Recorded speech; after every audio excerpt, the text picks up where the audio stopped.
I probably tell myself three things. Number one, Okay. I tell myself that it's not about me. And that Wow. it's about other people, and that you won't get much done if it's just about you.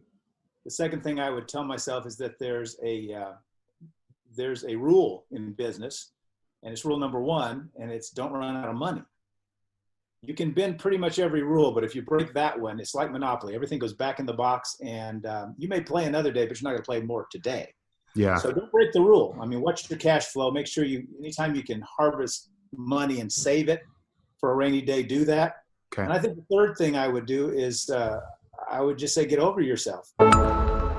Can you run through real quick the 6 things that a business needs to do? Just bullet point them real quick for us, and to close us out. Okay. The first thing is the vision. Review your vision, make changes that you need to look at it. Number 2, look at the geographic location. We call it the sandbox. Where do you want to play? And determine if you have the resources to go back and play that, or define it such that you can serve that market. Look at your customer bases. Look at the market customer segments where you want to serve. You can't serve everybody. So focus on that. Then look at your products and services.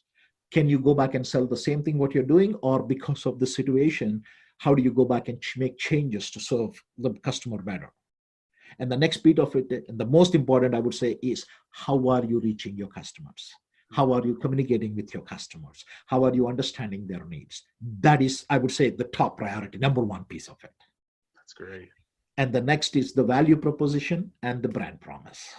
So those are the 6 things I would tell people to focus on. As a small business owner, this is what you're focusing on. A CEO has to be in his mind where the company is going to be in 2 years. Wow.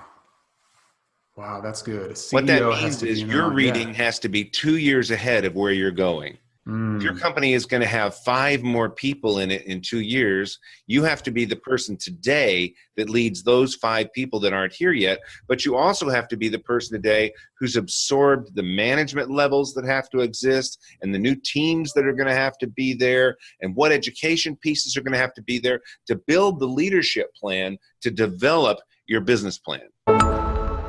The customer comes first. We can sort out everything else. Yeah. And we began to realize that now there's rarely a week that goes by where somebody doesn't comment, "Wow, thanks for getting back to us. Thanks for taking care of us." And so that's been what we've seen throughout our whole 30 years is take care of the customer. Sort out the orders, money can sort itself out. The relationships, that's what you're looking for. And fostering those relationships is hugely important, because if you are putting yourself in a position to take care of other people's patients and do it in a good way and have their interests first, then those people will continue to use you. Yeah. And they will also continue to tell their friends about you. Right? Yeah, absolutely. Absolutely.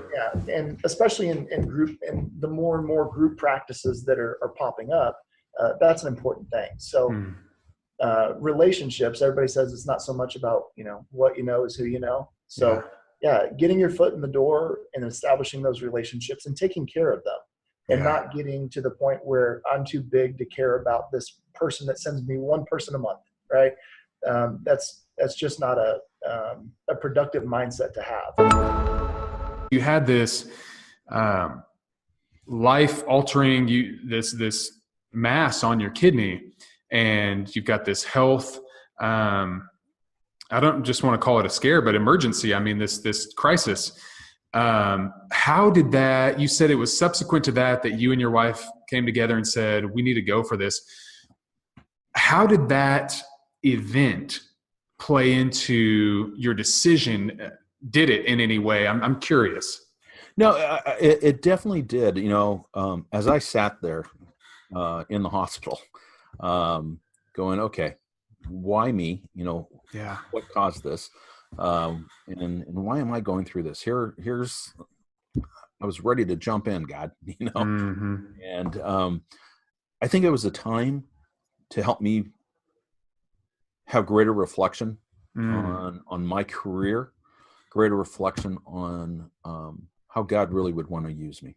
Yeah. And a lot of times before we move forward, we got to look back. Reflection's a great, it's a necessary time, I think, in our own growth, personal growth, that we need to take time to reflect back. It allowed me to do that. And it allowed me to really, during this whole time, never, having to trust God completely through this process. Yeah. Only to walk out, like I said, with, still with my kidney and cancer free. The doctors were baffled. They're going, this doesn't happen. You had less than 0.5% chance of that ever happening, and we don't see it. Wow. But it allowed us to really look at that and really, what's important in our family, what's important for our family, what's important for me, and how can I be used in a greater way, and use my talents and skills rather than designing a bunch of new buildings and apartments and homes. How can I use that skill set and impact people's lives and bring value to them?